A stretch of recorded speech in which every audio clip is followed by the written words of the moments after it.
హల్లెలూయా! దేవునికి స్తోత్రం. సృష్టికర్త అయిన యేసుప్రభు వారు పరిశుద్ధ గ్రంథం నుండి ఈరోజు మన కొరకు ఇస్తున్న వాగ్దానం ప్రకటన గ్రంథం 3వ అధ్యాయం 8వ వచనం.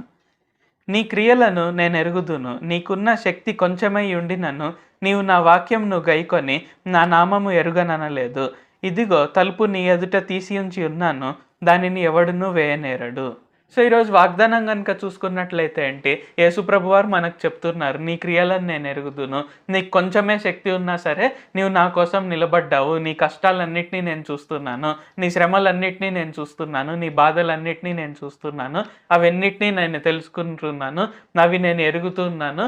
సో యేసుప్రభు వారు ఏం చెప్తున్నారంటే, ఈరోజు నేను మీ ఎదుట తలుపు తీసి ఉంచున్నాను, ఎవడునూ దానిని వేయనేరడు అని తెలియజేస్తున్నారు. కాబట్టి ఒకవేళ ఈ వాక్యం వింటున్న మీరు ఏదైనా కష్టాల్లో బాగా కూరుకుపోయినట్లుంటే, ఏదైనా బాధల్లో కూరుకుపోయి ఉన్నట్లుంటే దేవుడు మీతో చెప్తున్నాడు, సో తలుపు తీశాను, నేను మిమ్మల్ని ఆశీర్వదిస్తాను, మీ క్రియలన్నిటికీ నేను ఈరోజు రివార్డ్ ఇస్తున్నాను.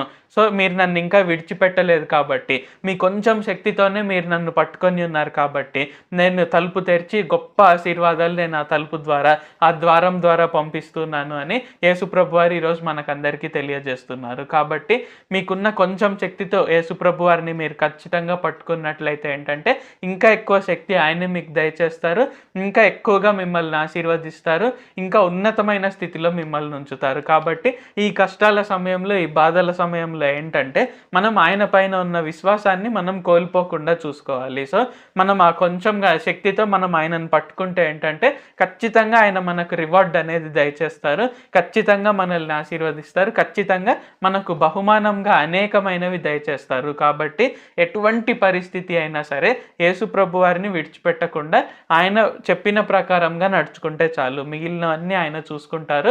గొప్ప గొప్ప ద్వారాలు ఆయన తెరిచి, ఉన్నతమైన ద్వారాలు తెరిచి, ఆ ద్వారాల ద్వారా అనేకమైనవి మనకు దయచేస్తారు. మనకు కావాల్సినటువంటి డబ్బులు కావచ్చు, మనకు కావాల్సినటువంటి ఆరోగ్యం కావచ్చు, లేకుంటే మనకు కావాల్సినటువంటి వివాహం కావచ్చు, ఇంకేదైనా కావచ్చు, అన్నీ ఆయన దయచేస్తారు. ప్రార్థించుకుందాం.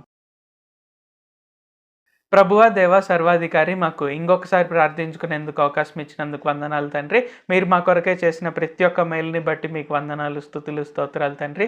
ఈరోజు వాగ్దానంని బట్టి వందనాలు తండ్రి. నీ క్రియలను నేను ఎరుగుదును, నీకున్న శక్తి కొంచెమై ఉండినను నీవు నన్ను విడవలేదు, ఎరగననలేదు అని మా క్రియలను చూస్తూ ఉన్నందుకు వందనాలు తండ్రి. మా బాధలు, మా కష్టాలు ఎలాంటివై ఉన్నా సరే మేము మిమ్మల్ని పట్టుకొని ఉన్నాం కాబట్టి ఈరోజు మీరు మా కొరకే గొప్ప తలుపును తెరుస్తున్నాను చెప్పి ఉన్నందుకు వందనాలు తండ్రి. ఆ తలుపు నేను తీశాను, ఇంకెవ్వరూ దాన్ని వేయనేరరు అని కూడా మాకు తెలియజేసినందుకు వందనాలు తండ్రి.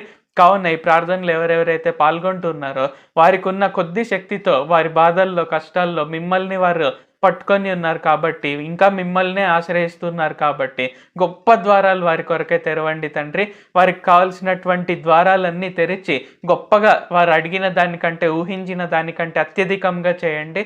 నజరేయుడైన సర్వశక్తి గల యేసుక్రీస్తు నామంలో ప్రార్థిస్తున్నాం తండ్రి. ఆమేన్. Thank you Jesus. దేవుడు మిమ్మల్ని ఆశీర్వదించును గాక.